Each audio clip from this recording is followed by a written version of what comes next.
Good chilly morning, micro followers. It's been a long time. I'm going to take you out.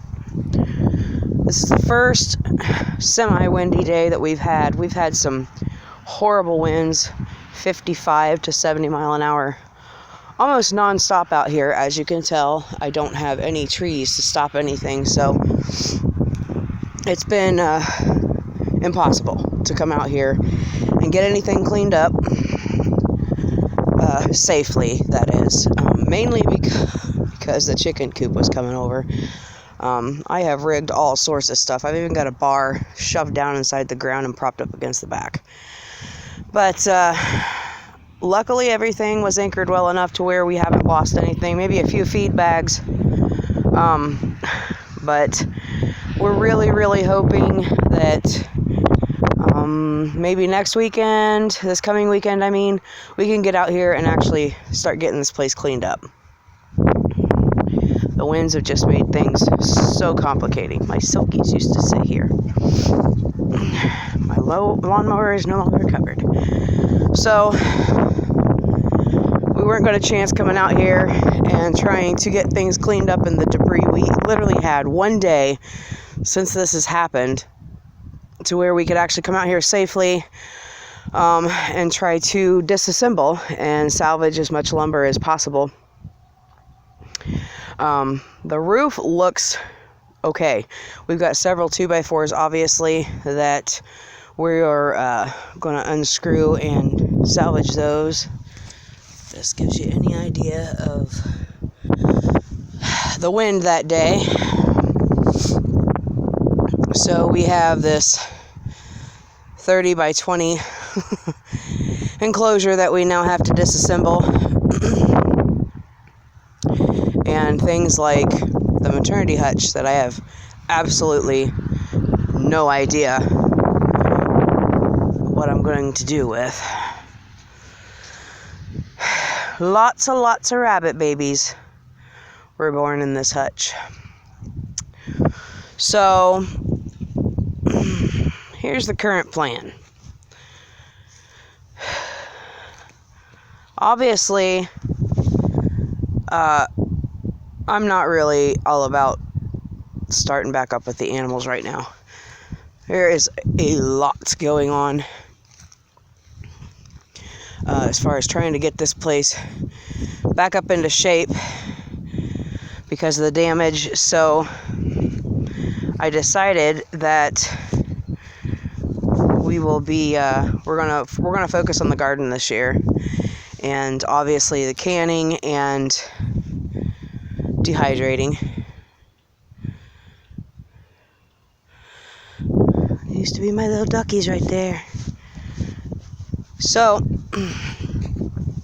what I'm going to do is, you can pretty much still tell where the enclosure has sat, judging by the poop lines and the hay or straw.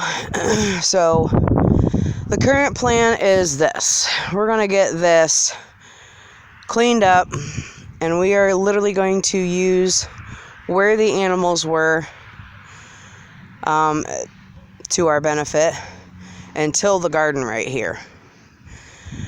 So, seeing how it's already fertilized. So the garden will start right here, and it'll go down the 30 feet that the enclosure was. This is where the chicken side stopped and the ducks started. And this is where the open fenced area was for the ducks. So I would guess this is an extra 20, 22, 24 feet. So it'll be approximately 50 foot by 20 foot that we'll have this tilled up.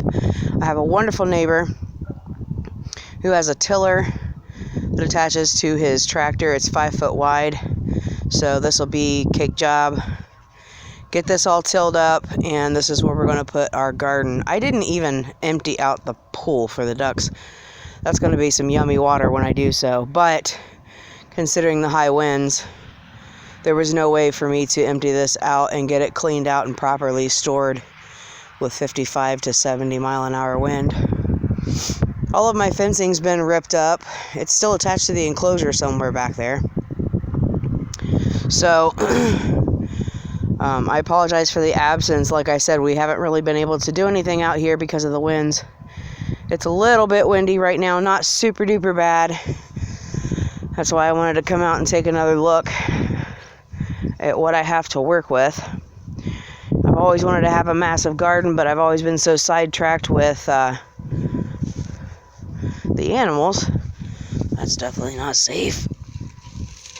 We don't need any screws sticking out for people to step on.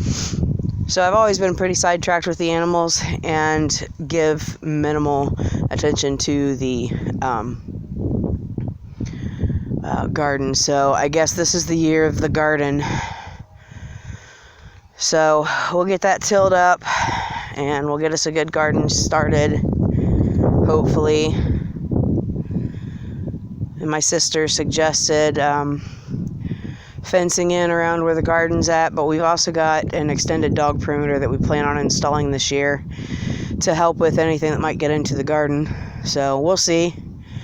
I ordered a edger trencher type thing. It should be delivered in a couple days, I think April 2nd. So that will help also with planting, because we can take the edger to make our lines and get some seeds put in the ground and get the dog's new perimeter put in the ground. He's ridiculously bored. He has nothing to do with his time now that he doesn't have any animals to babysit.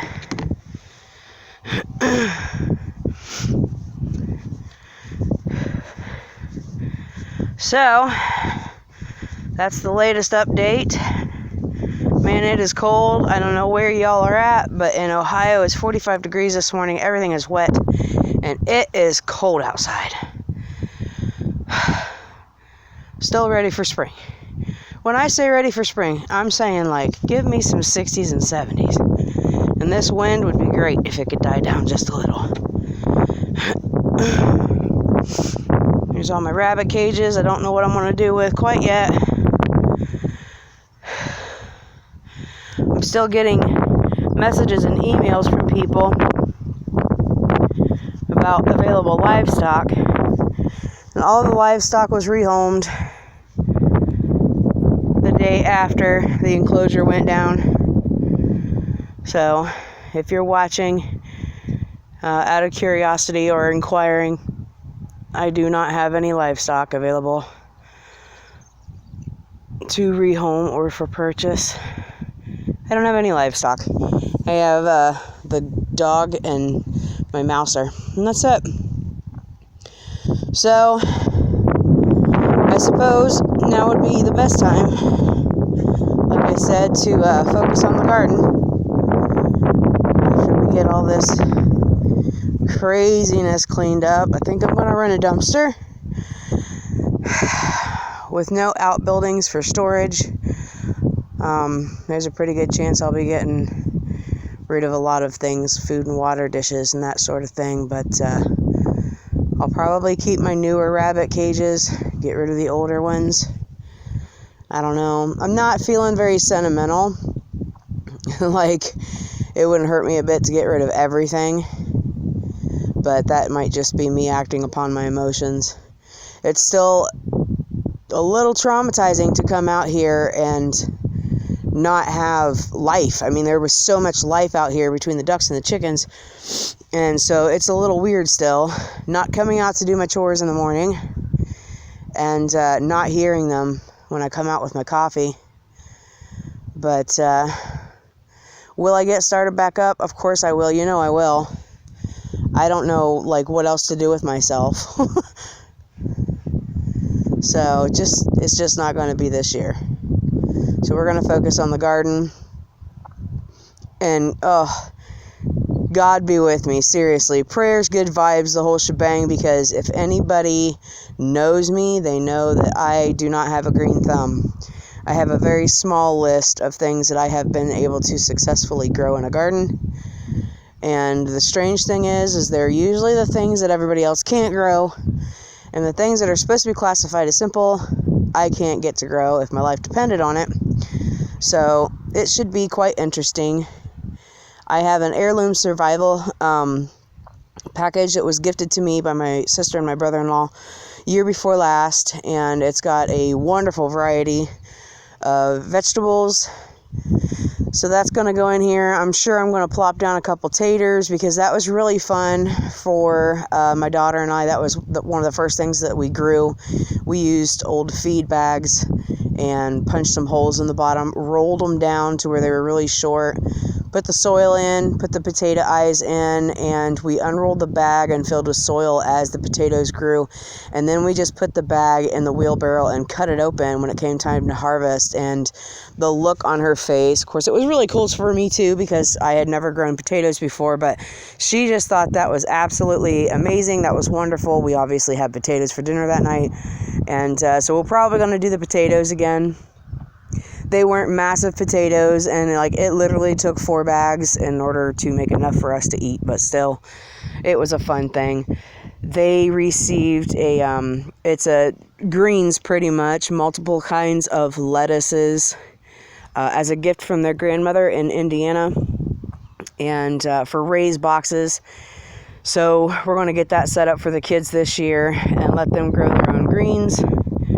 If Erin cannot eat them as they're growing, she's got this ridiculous obsession with spinach and lettuce, so we'll see how that goes. But anyhow, that's the latest update. Just wanted to jump on here with you guys for you guys and let you know what the current plan was as far as anything. My last video on here was my absolute breakdown. Real life happens. So I wanted to get on here and give you guys an update on trying to work with with what we have, the absolute best we can. So it's been a crazy week and a half for real. So we're hoping that the wind will die down and we can actually get out here and make some more progress as far as getting things cleaned up. That way we can go ahead and get the garden started. So once zone 5A is out of a freeze threat, we'll get the wonderful neighbor over here with his tractor, get him busy on that, and then get started on the garden. So if gardening is your thing, please do stick around, because gardening's not my thing. So it's going to be really interesting to see the go big or go home, like for my first real actual in-ground garden, to be, the whole 50 foot by 20 foot. That's kind of big for a first in-ground garden. I've been doing the above ground gardening thing for literally 5 years. So if gardening's your thing, please stick around. I could definitely use some words of wisdom and some guidance as far as what to do and what not to do. And we'll see how this works out. Thank you guys once again for going on this journey with me and being so supportive. Yes, what happened really sucks, but the truth of the matter is, no matter how much you grieve over it or hold on to it, it doesn't change it. So I have to put myself, as I usually say, put my farmer pants on and get myself in the position of pressing forward instead of letting it just defeat everything. So that is the state of the state. I love you guys. Have a super duper day. And if you got any kind of weather like we do, stay warm. Love ya.